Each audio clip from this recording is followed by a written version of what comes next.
Annyeonghaseyo, Otoke Jinyo.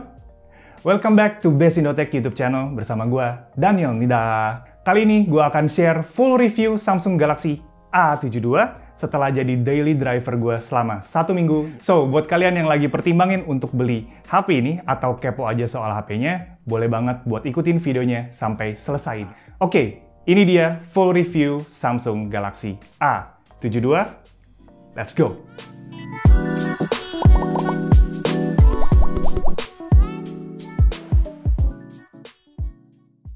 Sebelum lanjut, buat teman-teman yang belum nonton hands-on Samsung Galaxy A72, boleh banget nonton videonya, link di atas ini, karena di sini gue akan membahas experience dan beberapa keluhan yang gue alami selama 1 minggu ini. Oke, hal pertama yang gue notice dari HP ini adalah bentuk desainnya yang simple dan classy untuk warna hitam yang gue gunakan. Build quality-nya juga terasa solid dan firm, beratnya itu loh, pas gitu. Cuman ada satu hal yang bikin gue sedikit heran. Kalau teman-teman lihat tweet gue di akun Bit, gue sempat videoin kalau bodi belakang HP ini itu bisa dipencet sedikit. Jadi ada kayak gap di antara bodi case belakang dengan internal HP ini. Sisanya gue sangat enjoy dengan finishing matte yang bikin HP jadi nggak bernoda dan nggak licin untuk digenggam. Nggak kayak Samsung Galaxy S10 Plus gue yang pakai bahan kaca ini. Ini licin banget. Selama gue pakai HP ini, gue nyaman-nyaman aja walau nggak pakai casing. Sekarang kita bahas tombol di sisi HP-nya. Untuk tombol ini yang tersedia itu ada 2, kemarin gue sudah jelaskan, ada volume dan power. Gue sebelumnya pakai S10 Plus sedikit canggung untuk menggunakan tombol di HP ini, karena dulu tombol volume ada di kiri, sekarang ada di kanan, dan sekarang nggak ada Bixby button ya. Untuk SIM tray-nya sendiri berjenis dual SIM hybrid slot. Gue sendiri nggak masalah ya dengan konfigurasi SIM seperti ini, tapi buat kalian yang pakai dual SIM card, berarti harus mengorbankan 1 slot untuk micro SD atau sebaliknya. Sekarang kita masuk ke bagian dapur pacunya. Selama gue pakai HP ini untuk main game kayak Mobile Legends, Wild Rift, PUBG, CODM, gue jarang banget menemukan frame rate drop. Tapi HP jadi selalu anget di bagian layar dan di belakang HP setiap kali gua main game di atas 15 menit. Jadi semua game itu lancar bang di A72 ini? Nggak semua. Game sejenis game Genshin Impact nggak lancar di HP ini. Buat browsing, chatting, TikTok, nonton YouTube, Netflix, denger lagu, semua lancar-lancar aja. Dengan catatan, gua maintain background apps yang nggak terlalu banyak. Rasa performa untuk kebutuhan sehari-hari cukup serupa dengan Galaxy S10 Plus gua. Kecuali untuk gaming, editing, dan aktivitas berat lainnya. Kemarin gue sempat lihat komen di video hands-on HP ini, ada pertanyaan yang menarik buat gue. Begini pertanyaannya, Bang, kenapa hasil benchmark A72 di tiap reviewer itu berbeda-beda? Gue pakai HP yang prosesornya sama, 720G, hasilnya juga beda. Salah satu faktor yang bikin beda adalah perbedaan suhu pada CPU. Dari segi skor seharusnya mirip-mirip. Cuma emang kemungkinan kalau dites berkali-kali akan terjadi throttling. Throttling itu penurunan kecepatan CPU oleh sistem karena suhu CPU naik sampai ke limitnya. Hal ini menyebabkan skor benchmark menurun. Nah, untuk prosesor yang sama tapi HP-nya beda, jawabannya adalah setiap HP punya kapabilitas sendiri dalam memaksimalkan potensi CPU. Contohnya, Xiaomi Mi 11 dan ROG Phone 5, yang sama-sama pakai Snapdragon 888, tapi hasil benchmarknya berbeda.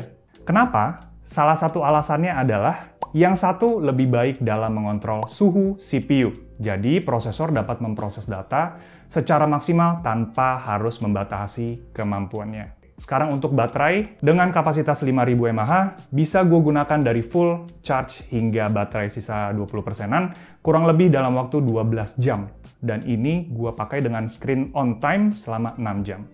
Durasi baterai ini jauh lebih baik dibandingkan S10 Plus yang pakai baterai 4100. Ini gue benar-benar merasakan perbedaan di antara kedua HP ini. Sedangkan untuk durasi cas menggunakan fast charging 25 wattnya, dari baterai 20% ke 95% selesai dalam waktu 1 jam 10 menit. Oh ya, kisaran waktu pada notifikasi sedikit lebih meleset dari hasil real time-nya. Kira-kira kurang 7-10 menit lah ya.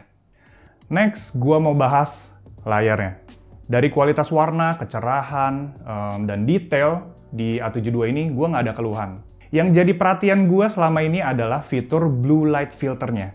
Samsung menyebutnya Eye Comfort Shield, yang udah mendapat sertifikasi Eye Care Certification dari SGS. SGS itu sebuah lembaga untuk inspeksi, verifikasi, testing, dan sertifikasi produk.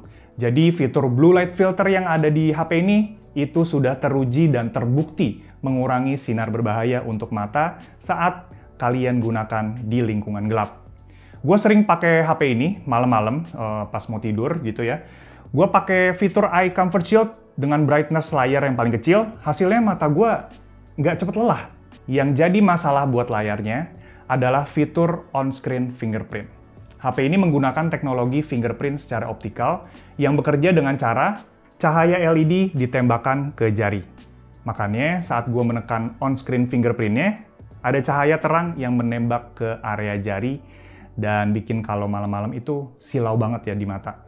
Terus ada satu problem lagi. Optical sensor di HP ini sering meleset saat melacak sidik jari gue. Jadi antara gue harus menekannya lebih keras atau menahan jari agak lama di area optikalnya. Hal ini bikin agak keki sih. Untungnya ada alternatif pakai face recognition yang lebih cepat mendeteksi wajah untuk unlock.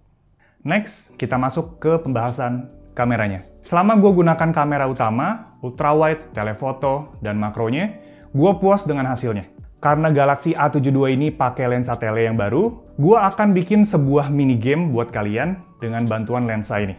Kalian tinggal lihat foto yang gue tampilkan di layar sekarang ini, lalu tebak di mana muka Malvin berada.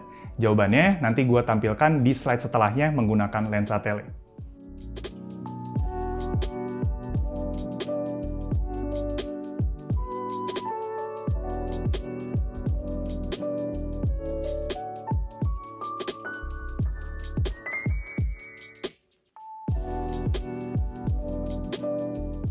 Gimana? Ketemu berapa muka Malvin ya? Kamera ini juga punya berbagai fitur yang ada di seri Galaxy lain, seperti Night Mode, Hyperlapse, Slow Motion, Portrait, Panorama, banyak banget. Selain itu, HP ini juga udah support Bixby Vision dan AR Zone-nya Samsung. Untuk fitur baru di kamera A72 ini, ada yang namanya Fun, atau simpelnya filter Snapchat ya. Jadi kalian bisa pilih banyak filter yang dari Snapchat itu, kocak-kocak, seru-seruan, bareng temen atau bareng pacar, kalau punya pacar.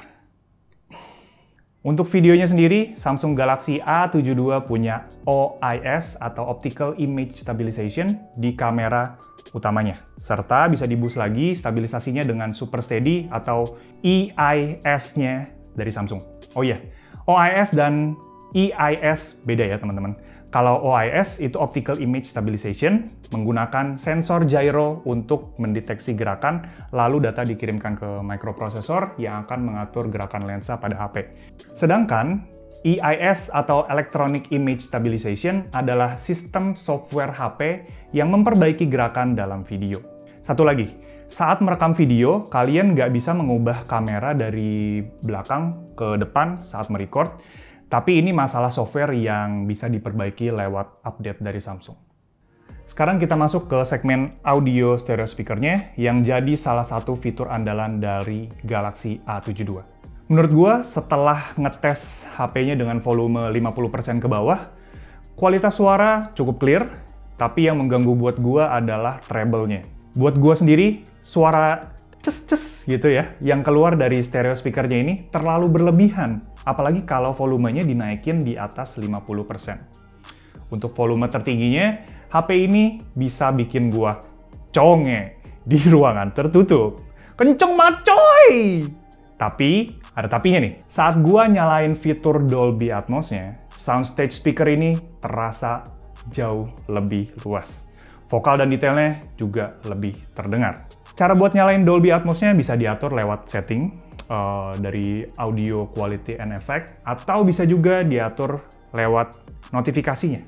Gini kira-kira suara speaker dengan dan tanpa Dolby Atmos menggunakan volume 70%.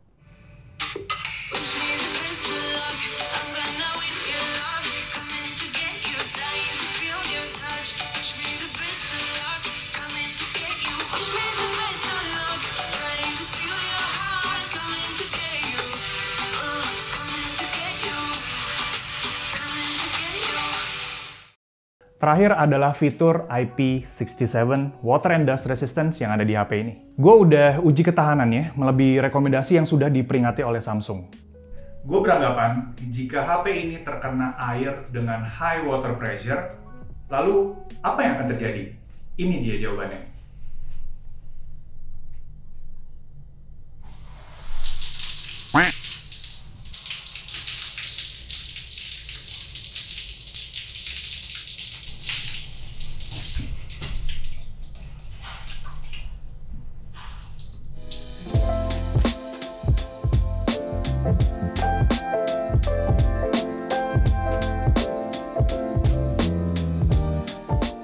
Kesimpulannya, buat gua, Galaxy A72 adalah HP yang cocok untuk anak muda kayak gua. Pilihan lensa kameranya lengkap, tahan hujan, tahan air, dan baterainya itu besar, awet. Tapi buat kalian yang sedang mempertimbangkan HP ini untuk jadi daily driver, jujur gua harus bilang, pertimbangkan lebih lagi ke Galaxy A52. Kenapa? Dengan spesifikasi CPU yang sama, beratnya lebih enteng, ukurannya lebih ringkas, kalian bisa beli Galaxy A52 dengan storage 256GB di harga yang lebih murah dibandingkan dengan A72 dengan storage 128. Tapi buat kalian yang ingin smartphone dengan layar yang lebih besar, fitur yang lengkap, dan lensa tele, kapasitas baterai juga lebih besar, sikat ini deh coy, nggak pakai lama. Toh, HP ini adalah top of the line-nya dari A-series Samsung. Untuk gue pribadi, gue lebih prefer ke A52, karena bentuknya lebih kompak, dan gue nggak terlalu pakai kamera yang tele ini. Harganya juga lebih terjangkau dengan storage yang lebih besar. Oke, itu dia review Samsung Galaxy A72 yang udah jadi daily driver gue selama 1 minggu. Gimana? Kalian jadi beli HP-nya atau nggak? Jangan lupa untuk subscribe channel BS Indotech biar nggak ketinggalan video terbaru dari kami. Kalau lo suka video ini, klik tombol like-nya. Dan jangan lupa tulisin komentar kalian tentang Samsung Galaxy A72 ini di comment section.